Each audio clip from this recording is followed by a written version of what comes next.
ये सारी बात नहीं हुई तो अब ऐसी क्या नौबत आन पड़ी। मेरे साथ में दीपक सोनकर जी हैं। सुरेंद्र राजपूत जी को लग रहा था कि भाजपा के प्रवक्ता की जरूरत नहीं है, पर है, और सुरेंद्र जी हमने बुला भी रखा है भाजपा के प्रवक्ता को। तो दीपक सोनकर जी मेरे साथ में, और दीपक सोनकर जी सुरेंद्र राजपूत जी की दलील है। सैकड़ों साल से चल रही कांवड़ यात्रा में ये खलल डालने की कोशिश आप क्यों कर रहे हैं? क्या लोकसभा चुनाव में मिली हुई पराजय आपको इतना बेचैन कर रही है कि आपको लग रहा है कि विभाजनकारी एजेंडे पे आगे बढ़ने की जरूरत आन पड़ी है? क्या आने वाले 10 सीटों के विधानसभा उपचुनाव के मद्देनजर यह आदेश आपने जारी किया है? क्योंकि 4 करोड़ कांवड़ यात्री 2023 में हरिद्वार से जल लेकर अपने अपने शिवालय के लिए गए थे। ऐसी कोई बड़ी वारदात तो सुनने में आई नहीं जिसके चलते ऐसा फरमान निकालना पड़ा। तो थोड़ा बताएंगे दीपक सोनकर जी, ऐसी नौबत क्यों आन पड़ी?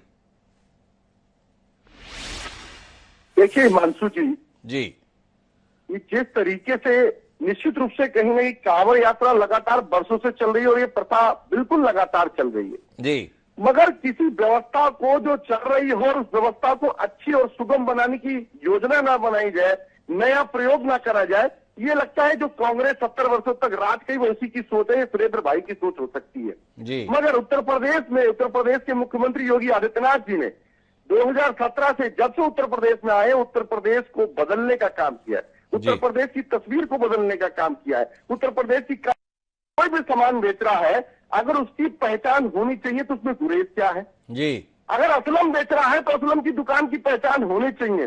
अगर जो है पप्पू बेच रहा है तो पप्पू की दुकान की पहचान होनी चाहिए।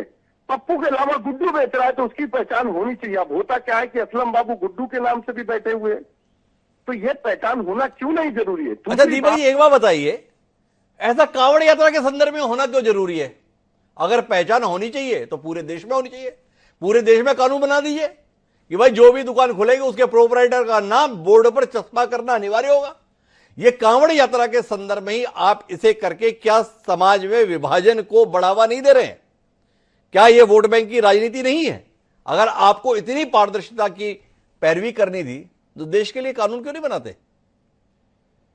देखिए जी, आज धर्म और संस्कृति को लोग जिस तरीके से अवहेलना करते हैं, देखिए किसी का भी धर्म है जी, उसकी आस्था है, अगर कोई उस आस्था के साथ खिलवाड़ करेगा, चाहे वो कांवड़ यात्रा हो, चाहे वो राम बारात यात्रा हो, चाहे अन्य धर्मों की निकाली गई कोई यात्रा हो, और उनके किसी भी धर्म के संस्कृति के साथ उनके विघटन करने का काम करेगा। जैसे हम लोग अपने धर्म और संस्कृति परंपरा में जब व्रत रखते हैं तो बड़े पवित्र होकर के रखते हैं, बड़े शुद्ध होकर के रखते हैं।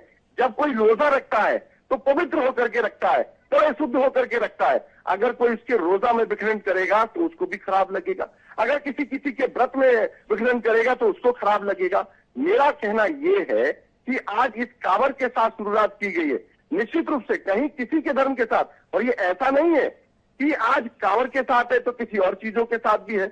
निश्चित तौर पर कानून व्यवस्था को व्यवस्थित रूप से बनाने के लिए, अगर आप उदाहरण मानिए हिमांशु जी, अगर कोई भी समाज का व्यक्ति किसी भी व्यक्ति से कोई सामान खरीदता है और उसके बाद जब उसको वो व्यवस्था पता लगती कि यार ये तो ये है, तो उसके मन की भावनाओं को क्या ठेस पहुंचेगी? जब मन की भावनाओं को ठेस पहुंचेगी तो विवाद खड़ा होगा, झगड़ा खड़ा होगा, कानून व्यवस्था बिगड़ेगी।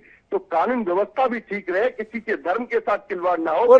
पर दीपक जी, आप लोग तो जाति विहीन समता मूलक समाज की स्थापना के लिए संकल्पित थे, और जिनसे आप प्रेरणा लेते हैं संघ परिवार, उस संघ परिवार के प्रमुख